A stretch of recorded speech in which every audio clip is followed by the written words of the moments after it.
सर्दियों में कौवा और चिड़िया लकड़ियों से बनाए घर। एक जंगल में कौवा और चिड़िया रहते थे। वो दोनों बहुत गरीब थे, एक झोपड़ी में रहते थे। कौवा उसकी बीवी चिड़िया से बहुत प्यार करता था। कौवा अनाथ होने पर चिड़िया सब कुछ संभालती थी। उसी जंगल में चिड़िया की माँ कबूतर रहती थी। कबूतर बहुत घमंडी है, वो बहुत अमीर थी। चिड़िया कौवे से प्यार करके उसे शादी करती है, लेकिन कबूतर को ये शादी पसंद नहीं था। चिड़िया उसकी माँ से अलग होकर उसके दादा की संपत्ति एक छोटी सी झोपड़ी में रहने लगी, लेकिन कबूतर को ये पसंद नहीं था। एक दिन चिड़िया ने, सुनिए, रात भर मैं ठीक से नहीं सोई। सर्दियों का मौसम है ना, इस झोपड़ी में बहुत ठंड पड़ रही है। हाँ चिड़िया, मैं भी नहीं सोया, रात भर मैं जागा रहा। बहुत ठंड थी ना, मुझे बहुत बुरा लग रहा है चिड़िया। मैं तुझे परेशान कर रहा हूँ ना, मुझे माफ करो चिड़िया। अरे ये कैसी बातें कर रहे हो जी? मैं आपकी प्यारी बीवी हूँ ना, आपको दुखी होते मैं नहीं देख सकती। आप चिंता छोड़िए जी, मेरी बात सुनिए। मैं तो अनाथ हूँ, आज तक कहीं कहीं रह के जिंदगी बिता दिया, लेकिन तू मेरे भरोसे पर आई। अभी बहुत ठंड पड़ रही है। एक बड़े बंगले में तू आराम से जिंदगी जी रही थी, और मेरी वजह से आज तू इस छोटी सी झोपड़ी में है चिड़िया। आप चिंता क्यों कर रहे हो जी? बस कुछ ही दिन है ना। जिंदगी में खुशियों के साथ परेशानियां भी रहना है, तब हमें बहुत कुछ पता चलेगा। रोशनी के साथ अंधेरा भी रहना है जी। ऐसी चिड़िया कौवे को हिम्मत दिलाती है। इतने में उनके पास कबूतर आती है। कबूतर बहुत गुस्से में थी। कबूतर को देखकर चिड़िया सर झुका लेती है। कौवा कबूतर से बात करने की कोशिश करने लगा। नमस्ते आंटी, कैसे हो? चिच्चे, तुम मुझसे बात कर रहे हो? तुम एक अनाथ हो और मेरी बेटी को जाल में फंसाए? ये ठीक नहीं है कौवा। बताओ कितने पैसे चाहिए? मैं अब भी तेरे मुंह पर फेंक दूंगी। मेरी बेटी को छोड़ दो। माँ, चली जा यहाँ से, वरना अच्छा नहीं रहेगा। जा यहाँ से। चुप रह रे। मेरी इज्जत निकाल के यहाँ इसके साथ रहने लगी। जंगल में सारे पक्षी मेरा मजाक उड़ा रहे हैं। तेरा अच्छा भविष्य है बेटी। इसके अलावा तेरे पास करोड़ों की संपत्ति है, तो तुझे इस छोटी सी झोपड़ी में रहने की क्या जरूरत है? तू उसे छोड़ दे बेटी। बस कर माँ, बहुत हो गया। वो मेरे पति हैं, मैं उन्हीं के साथ रहूंगी। हम दोनों को अलग करने की कोशिश करने से मैं मर जाऊंगी माँ। तेरे पास कभी नहीं आऊंगी। ऐसी चिड़िया कहने पर कबूतर को बहुत गुस्सा आया। उसे मारने जाती है, तब कौवा रोक लेता है। तब कबूतर को और ज्यादा गुस्सा आता है। तुम मेरी बात नहीं मान रही ना, तो मेरे नाम पर रही इस घर में कैसे रहोगे?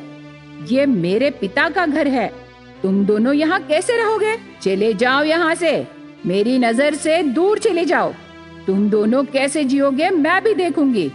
जो बड़ों की बात नहीं सुनते वो कभी नहीं सुधरेंगे। इसको तो मैं कभी नहीं छोड़ूंगी। कबूतर ऐसे कह के चिड़िया और कौवे के सामान घोंसले से बाहर डाल देती है। चिड़िया की माँ अपमान करने पर चिड़िया रोने लगी।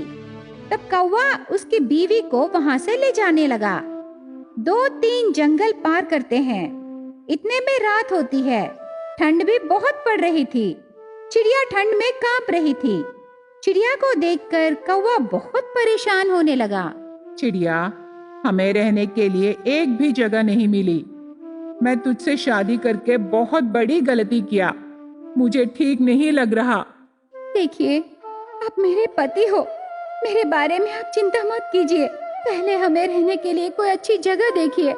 मेरी माँ हम दोनों का अपमान की, उसके लिए मैं दुखी नहीं हुई, क्योंकि आप मेरे साथ हो ना। आगे से हम दोनों दूसरों की बातों पर ध्यान नहीं देंगे। आज रात के लिए हम यहीं कहीं पेड़ पर रहेंगे जी, कल सुबह फिर ढूंढेंगे।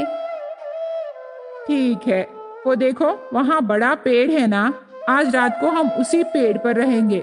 कल सुबह जल्दी उठ के कोई अच्छी जगह ढूंढेंगे। चलो चलते हैं।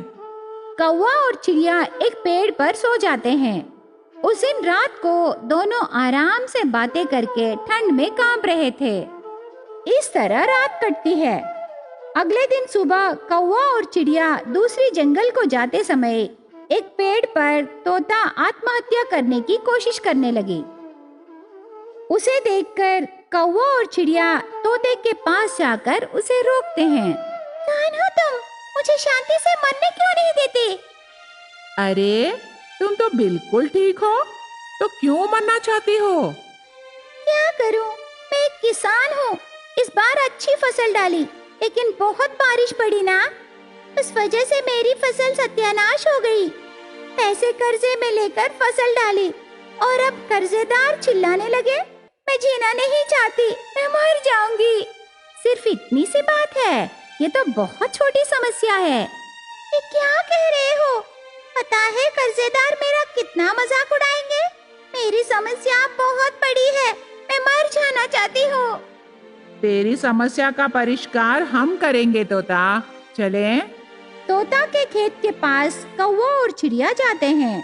वहाँ जाने के बाद तोता उसके खेत को दिखाकर रोने लगी।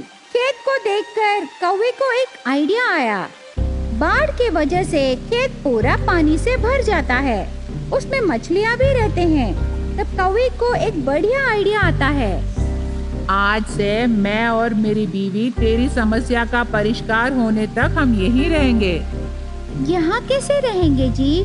ठंड भी है और यहाँ तो एक भी घर नहीं है। कोई बात नहीं, वो देखो वहाँ बहुत सारे लकड़ियाँ हैं, उन्हीं से तुम यहाँ एक घर बनाओ। वो लकड़ियाँ बहुत मजबूत रहेंगे, तब तुम्हें ठंड भी नहीं लगेगी। तोते का आइडिया कौवा और चिड़िया को बहुत पसंद आया। उसी इलाके में लकड़ियों से कौवा और चिड़िया घर बनाते हैं। खेत में पानी बह रहा था और उसमें मछलियाँ बह रहे थे। कौवा उस पानी में जाल डालता है, तब उस जाल में बहुत सारे मछलियाँ फंसते हैं। अगले दिन सुबह तक उस जाल में बहुत सारे मछलियाँ रहते हैं। उन्हें देखकर तोता बहुत खुश होती है। कौवा और चिड़िया भी बहुत खुश होते हैं। चिड़िया, ये मछलियाँ बेचने से हमें बहुत पैसे मिलेंगे। उन पैसों से तेरे कर्जे चुका सकती है ना? धीरे धीरे पूरे कर्जे चुका दे, तब तुझे कोई परेशानी नहीं रहेगी। ये बाढ़ का पानी कम होने तक ये मछलियाँ बेचकर पैसे कमा। पानी कम होने के बाद दूसरी फसल डाल ले, उसमें आए पैसों से तेरे सारे कर्जे चुकाकर आराम से रहना। आहा, मेरी परेशानी सिर्फ 2 दिनों में दूर कर दिए। लेकिन ये बताओ, तुम दोनों कौन हो? कहाँ से आए हो? तोता ऐसे पूछने पर कौवा उसके बारे में बताने लगा, उसके प्यार के बारे में और उस दिन का अपमान के बारे में बताया। तोता वो सब सुन के बहुत दुखी होती है। चिंता मत करो कौवा, आज से तुम मेरे भाई हो, हर चीज मुझसे पूछो। वैसे भी यहाँ लकड़ियों से घोंसला बना लिए ना, तो तुम दोनों वहीं रहो, मेरे साथ काम करके यहीं रहना, ठीक है भाई? धन्यवाद भैया, इस अनाथ को बड़ा भैया मिला, मैं बहुत आभारी हूँ। तोता और कौवा बातें करते समय चिड़िया मछलियाँ ले जाने के लिए कटोरियाँ लाती है। अब बातें बस करो, मछलियाँ बेचने जाना है ना, जल्दी करो, मछलियाँ बेचना शुरू करें। ऐसे चिड़िया कहने पर कौवा और तोता हंस के मछलियाँ कटोरियों में डालते हैं। उसके बाद कौवा और तोता लकड़ियों से बनाए घोंसले में रहकर तोते के साथ खेती का काम करके वहीं आराम से जीने लगे।